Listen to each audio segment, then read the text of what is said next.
They laughed at him for being old, but in seconds, silence fell because history had just walked into their gym.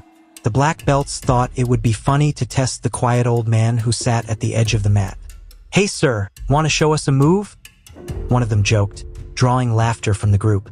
His name was Thomas Hale, 62 years old, dressed in plain slacks and a worn jacket. Most thought he was just another retired worker killing time. But the way he rose from his chair, the stillness in his eyes carried a weight no one in that gym could recognize. What followed that night would leave them silent and change them forever. The martial arts school in Cedar Falls was buzzing that Saturday morning. Parents sat on folding chairs along the wall, watching their children train. At the far end of the mat, a group of young black belts had gathered, laughing between drills. By the entrance, an older man leaned quietly against the wall. His hair was gray, cut close, his frame lean but not fragile. He wore a plain flannel shirt tucked into faded jeans, boots scuffed from years of use. To most, he looked like any tired grandfather waiting for a ride home.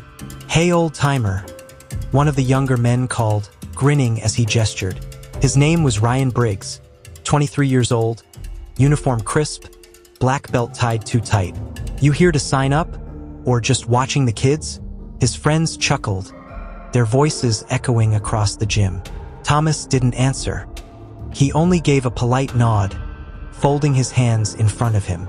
"Careful," another joked. "He might be here to show us how it was done back in the war." Laughter followed again, careless and sharp. The parents smiled nervously, not wanting to get involved.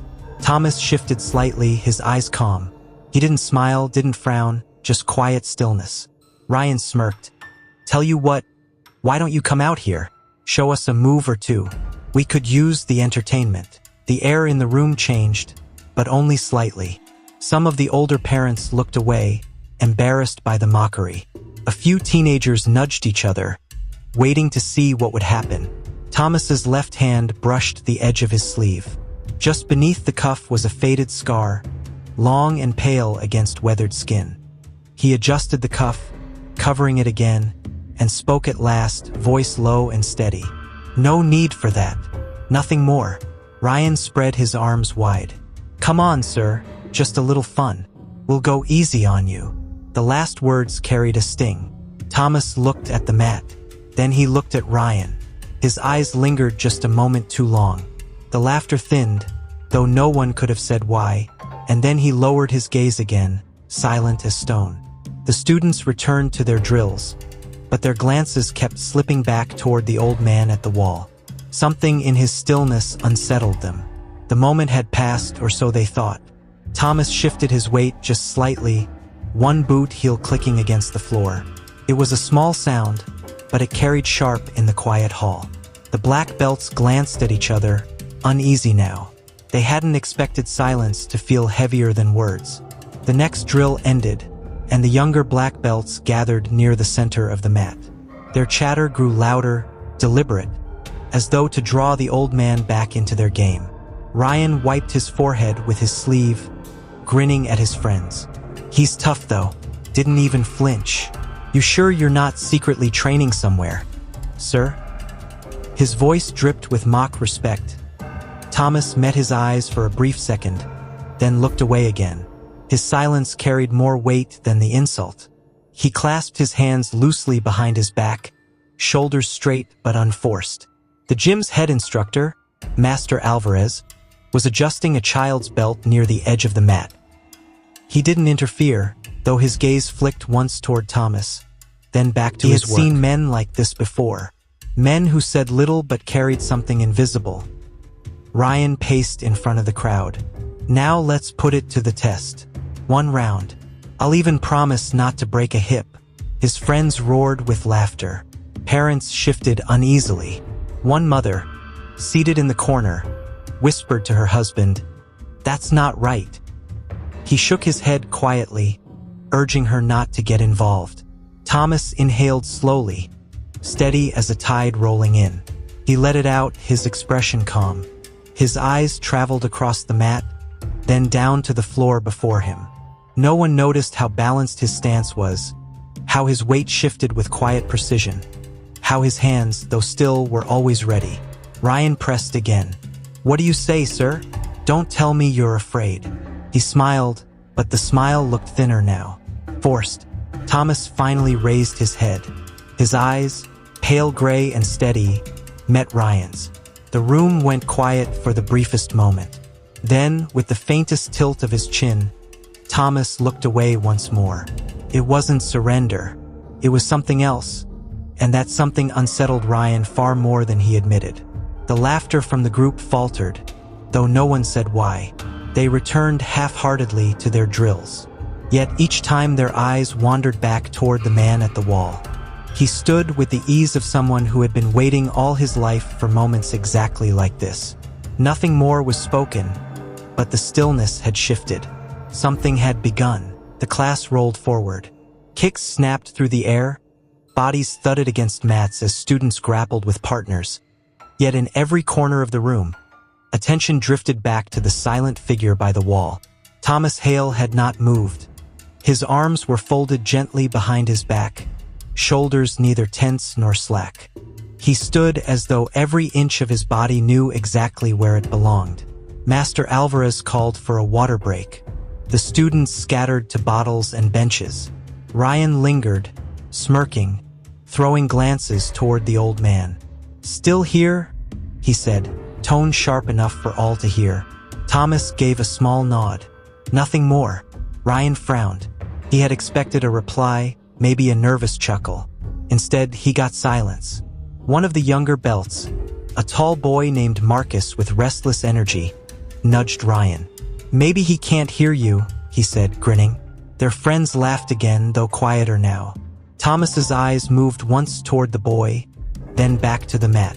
No anger, no humor, only calm as stone weathered by years of wind. Ryan stepped closer. "You watching, old man? Taking notes, or just reliving the glory days?" The words hit something, but not on Thomas's face. Deep inside, a flicker stirred. Dust swept from a memory long hidden. The smell of salt water, the whine of rotors overhead, sand stinging eyes, a voice on a radio calling his name. He blinked once and the gym returned. Children laughing, students chatting. He pulled his sleeve down again. Beneath the fabric, the scar burned with memory. Master Alvarez called the class back. Pairs grappling. The room bustled once more. Thomas shifted his weight just slightly, boots making no sound against the floor. His eyes lingered on the mats. He studied every movement, every grip, every flaw. To the others it seemed idle watching, but to him it was instinct, assessment, calculation. He could see where balance broke, where strength collapsed, where fear bloomed in hesitation. Ryan threw a glance his way mid-grapple, as though daring him silently. Thomas did not move, but his hand brushed his pocket where a small piece of worn metal lay hidden. A dog tag edges dulled, numbers faded. It had not left his pocket in 20 years. His fingers touched it now, not for show, but for grounding, a reminder. The laughter swelled again on the mat, but the tone had changed. There was an edge of unease beneath it, and the old man stood calm, immovable as though waiting. Ryan and Marcus paired together, eager to show off. Their movements were fast but sloppy beneath the polish. They slammed into the mat with a flourish, earning chuckles from the crowd of younger Belts. Thomas watched. His eyes narrowed only slightly. Every pivot, every shift of weight he tracked. His mind wasn't in the gym. It was in a dusty courtyard half a world away, where he had once read movements the same way, but with lives on the line. Ryan pinned Marcus, grinning, playing to the room. "See that?" he said loudly, eyes flicking toward Thomas. "Would have snapped a shoulder right there."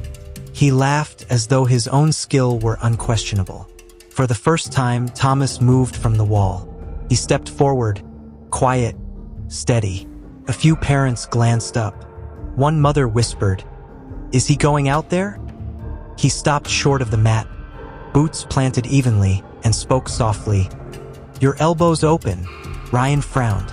"What?" Thomas's voice was calm, almost absent. "You left your arm unguarded." He could have broken free. Before Ryan could respond, Marcus, grinning mischievously, tried exactly that. A small twist, a quick jerk. Ryan lost balance. In seconds, he was on his back, pinned by the very boy he'd been boasting over. The gym erupted in laughter, but not at Thomas this time. At Ryan. Ryan scrambled up, red-faced, snapping, lucky shot, but his eyes slid back to Thomas, unsettled. It hadn't been luck. Parents whispered now, glancing at the quiet man who had spoken only one sentence. Children tilted their heads, watching him more than the sparring. Master Alvarez's eyes narrowed slightly, but he said nothing. Thomas returned to the wall. He folded his hands again, posture unshaken. The dog tag pressed lightly in his palm, warm against his skin. Inside, something long dormant stirred awake. Not pride, not anger, something simpler, precision. The gym was no longer laughing quite the same way. The game had changed, though few yet knew how, and the old man had spoken, just once, but it was enough to shift the room. Ryan, flushed, returned to the sparring circle with Marcus. He moved harder now, sharper, trying to recover dignity. His strikes carried more force than control. Each thud of body against mat echoed louder than before.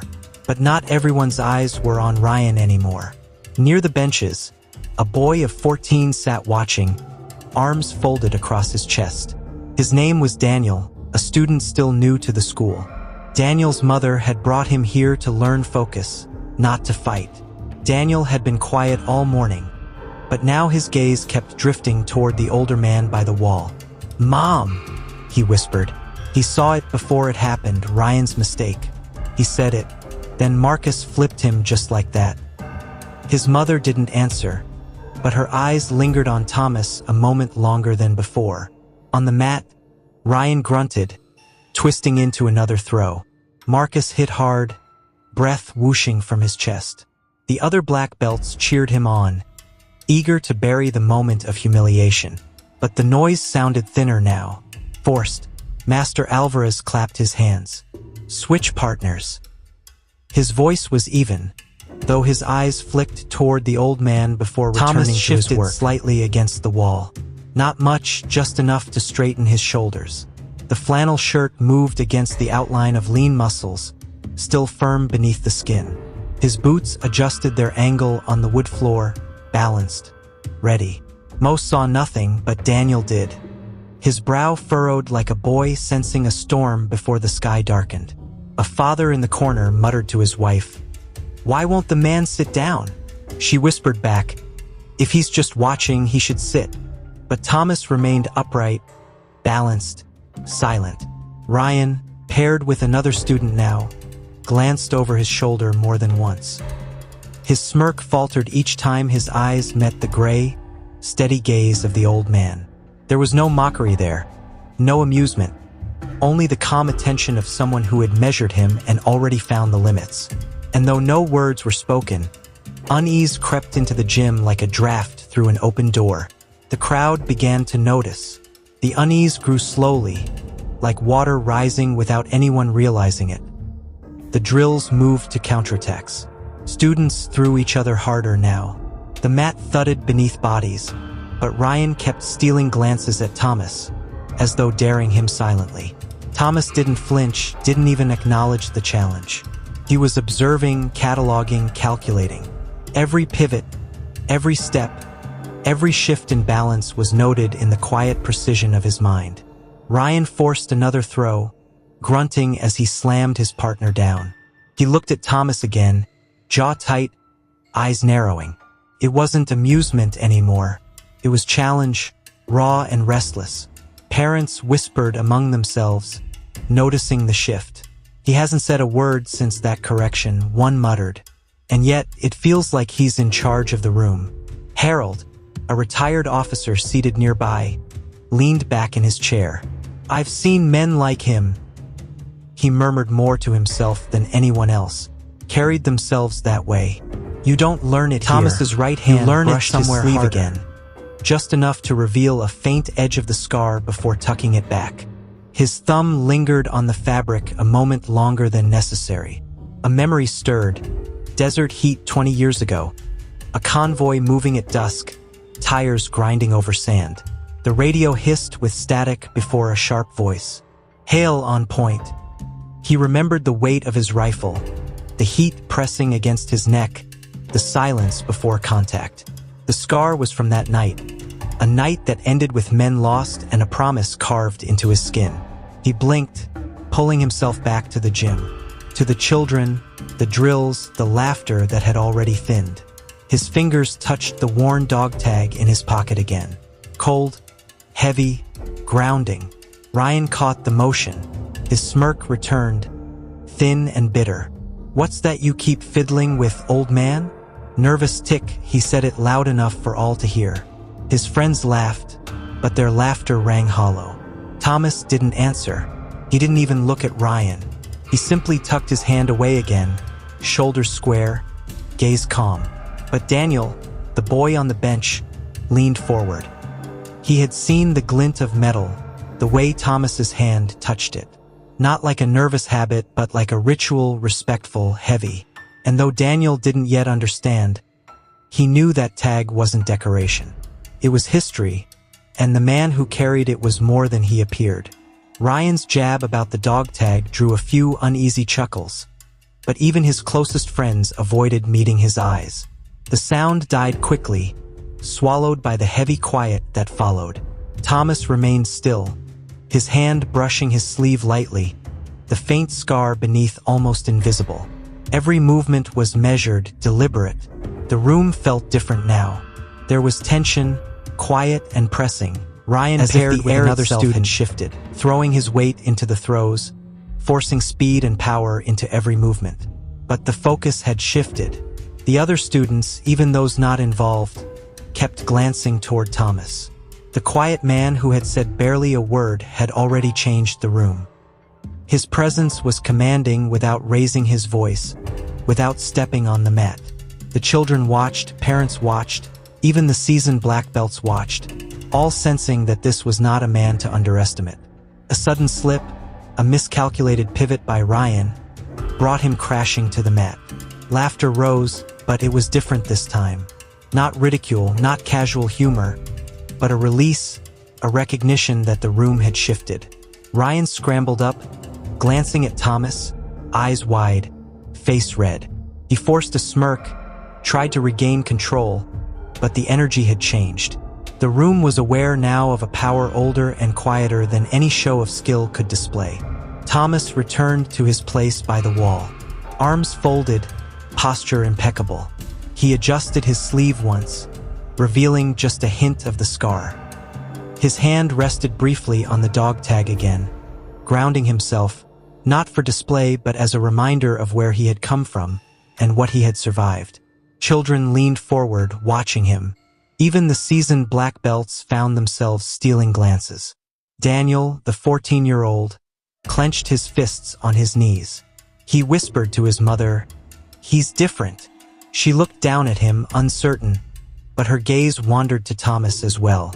There was something in the calm, in the measured presence, that spoke louder than words could.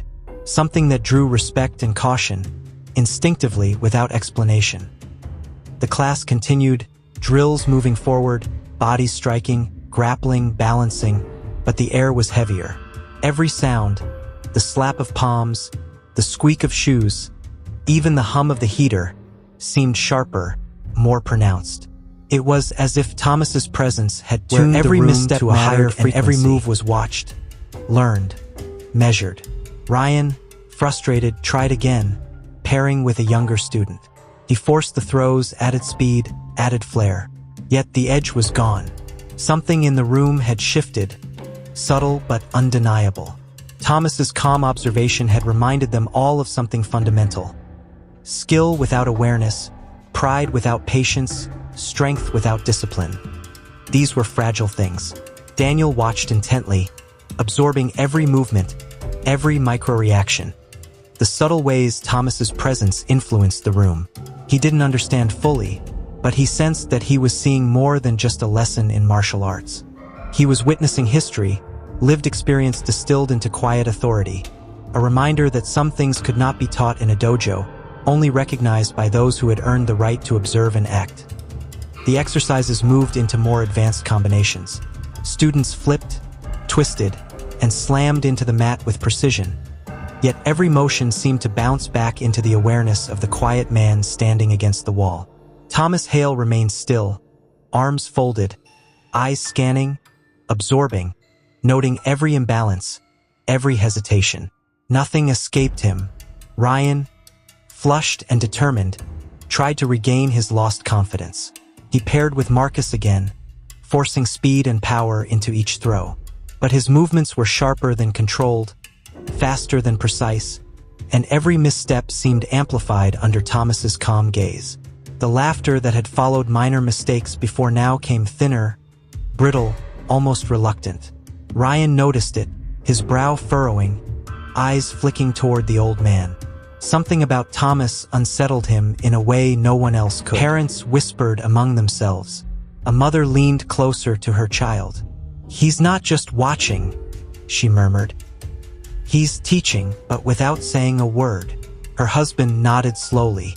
Some of the older students began to mimic Ryan's movements less aggressively, their focus shifting to subtlety, balance, awareness, elements they hadn't thought to consider before. Thomas had reminded them all silently that skill was as much about observation as action. Daniel, the 14-year-old boy, couldn't take his eyes off Thomas. He watched the lean movements beneath the flannel shirt, the slight adjustments of boots on the wood floor, the way his hands rested lightly behind his back. Every motion was calculated, precise, and effortless. Daniel felt the weight of experience that couldn't be taught in books or even in hours of practice. It was instinct honed by years, by circumstances far removed from this gym. Ryan forced a throw again, determined to show skill and dominance. But his partner shifted unexpectedly, exploiting the smallest opening, and Ryan fell to the mat with a grunt. The room erupted in laughter, not of mockery, but of recognition, release, a subtle acknowledgement that the game had changed. Ryan's smirk faltered as his eyes flicked to Thomas, who had said nothing more than a single correction hours ago. That correction had been enough. The room seemed to hold its breath whenever Thomas adjusted his sleeve, exposing just a hint of the scar beneath. The dog tag pressed against his palm in his pocket, warm, grounding. It was a ritual unnoticed by most, but Daniel had seen it. He had recognized the weight of history, the way one person could carry the past forward into every present moment. The instructor, Master Alvarez, moved among the students, correcting stances and techniques, but even he found his eyes drifting toward Thomas more often than necessary. He had taught long enough to know that some presences could command a room without Thomas raising was their one of voice. those presences. Ryan, frustrated now, forced another throw, moving faster, pushing harder. Yet every action seemed less confident under Thomas's calm observation. The edge had left his movements, replaced by tension. He glanced at his friends, hoping for support, but their eyes, too, were drawn subtly to the old man, noticing, learning, assessing. Daniel whispered to himself, "He's not just a man, he's a lesson." And in that moment, it was clear. The room had shifted from playful competition to quiet awareness. Every strike, every pivot, every breath carried a new weight. Thomas had reminded them, without a single shout, that true skill was silent, patient, precise, and born of experience that could not be faked or rushed. The exercises concluded, and students moved to gather their things. But the hum of conversation was muted, measured. Laughter no longer dominated the room. Eyes lingered on Thomas as he adjusted his boots, straightened his shoulders, and tucked his hands behind his back. Even the youngest children had a newfound respect, a quiet understanding that some lessons were more than technique. They were presence, patience, history. Daniel felt a flicker of determination rise within him. He glanced at Thomas, hoping for a hint, a sign, some acknowledgement. Thomas's eyes, calm and steady, met his for a fraction of a second. That small connection carried more weight than anything spoken all morning. Daniel understood, without words, that he had witnessed more than martial arts. He had seen mastery, humility, and experience condensed into one quiet figure who needed no stage, no applause, No validation. The gym began to empty. Parents gathered their children, chatting softly, still glancing at the older man. Ryan lingered, unsettled, replaying the day's events in his mind. The older students walked out, still stealing glances, wondering at the quiet power they had just observed. Thomas remained for a moment longer, straight-backed, before slowly exiting the gym. Outside, the sunlight hit his flannel shirt and scuffed boots. The air carried a quiet warmth, a reminder of the day's lessons. He walked steadily, dog tag resting in his pocket, a small piece of history pressing against his palm. He didn't look back. The gym had learned what words could not convey. Presence, patience, and experience had spoken louder than any boast, any display of skill. And as Thomas Hale disappeared down the quiet street, the memory of him lingered in the minds of all who had watched. Not just a man, but a reminder that the weight of history, the quiet strength of experience, and the calm observation of one who had lived through far more than the moment at hand, could change a room, a day, and perhaps even a lifetime. The next day, the memory of Thomas Hale lingered in the minds of the students. Even before class began, whispers circulated quietly among the older belts. "Did you see him yesterday?" one asked. "Yeah," another replied. "He didn't even move much, but something about him. It's like he could read us all before we even thought." Daniel arrived early, backpack slung over one shoulder, eyes scanning the gym before anyone else. He found the same spot where Thomas had stood, tracing the floor with his gaze. He remembered every detail, every subtle movement, the way boots shifted, the fold of sleeves, the faint edge of the scar. He felt a strange mixture of awe and determination. He wanted to be ready if Thomas ever returned. When the students gathered, Ryan tried to reclaim the room. "Okay, let's warm up," he barked, trying to sound confident. But the energy was different now. Every eye that glanced toward him carried the memory of Thomas's quiet authority. His smirk faltered. Subtle shifts in posture, hesitation, slight overextensions in his movements. These were no longer overlooked. Someone had reminded the room Daniel that confidence without awareness was fragile. As they began their drills, he remembered Thomas's instructions from the day before: how to observe balance, notice hesitation, respect the flow of movement. Each throw, each pivot, each shift was informed by that silent lesson. And for the first time, he felt a spark of control, a confidence born not from bravado, but from observation and understanding. Ryan threw himself into the drills again, sharper, faster, trying to dominate. But Daniel noticed the same flaw Thomas had pointed out in him yesterday: overextension, exposed elbows, imbalance. He corrected himself mid-move, steadying, controlling, adjusting. It felt almost instinctual, as if Thomas's presence had trained him from afar. He glanced toward the corner where Thomas had once stood, imagining the watchful eyes, the calm assessment. Parents watched quietly. Some of them, who had been casual observers before, now noticed subtle changes in the students. Movements were more deliberate, awareness higher, and the laughter carried a new tone. Respectful, careful, focused. Master Alvarez walked among the students, nodding occasionally, seeing the shift in energy. He had taught for decades, yet even he understood that sometimes the most powerful lessons required no words. The day moved forward. Kicks snapped, punches connected, grapples tested limits, and still, Daniel carried the memory of Thomas in his mind. He imagined the old man's stance, the subtle micro-adjustments, the precision, the calm authority. He remembered the dog tag resting in Thomas's palm, the scar etched into skin, a symbol of history, sacrifice, and discipline. During a sparring match, Ryan tried to show off, forceful and aggressive. But Daniel, mindful and alert, used every bit of the silent lesson he had absorbed. He countered, shifted, moved, balanced. Ryan stumbled. Not badly, but enough. The room paused, glances flickering toward Daniel. Observation had a new awareness in their expressions. It was no longer just Thomas who commanded respect through silence. It had begun to ripple outward. At the end of class, students gathered their things. Conversations were subdued but thoughtful. The older belts whispered among themselves, sharing insights, mistakes, and observations. Daniel lingered, imagining Thomas's steady presence. The lessons that couldn't be written in a book, learned only through keen observation and lived experience. Outside, the afternoon sun painted long shadows across the parking lot. Daniel walked slowly, backpack heavy but heart lighter.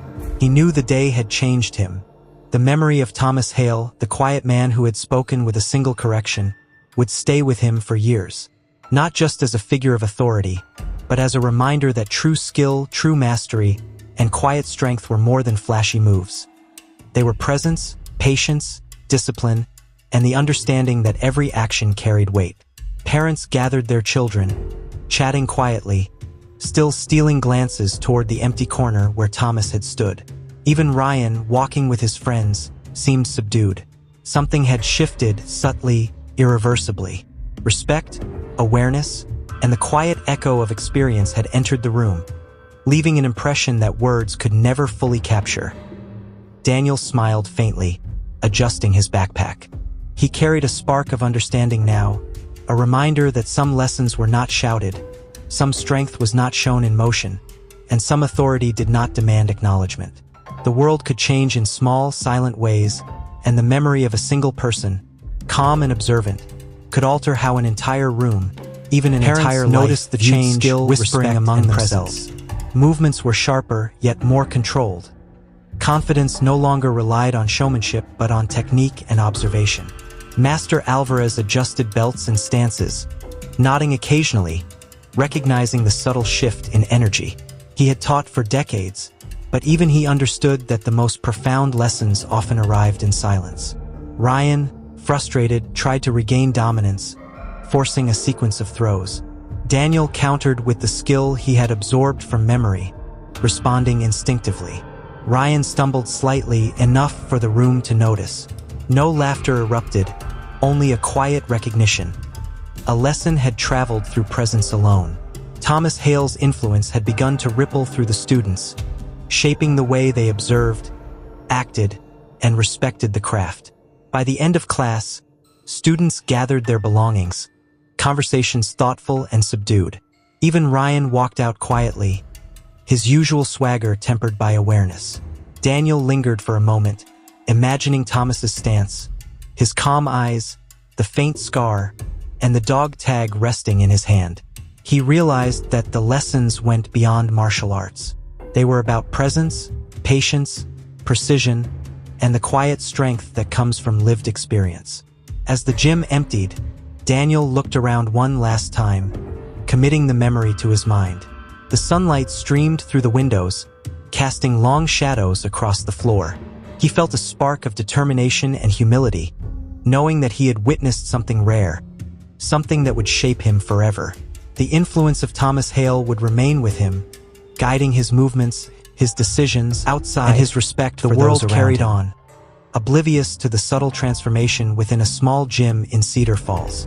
Thomas Hale walked quietly down a nearby street, dog tag in pocket, scar a reminder of battles faced and lessons earned. He didn't need recognition or applause.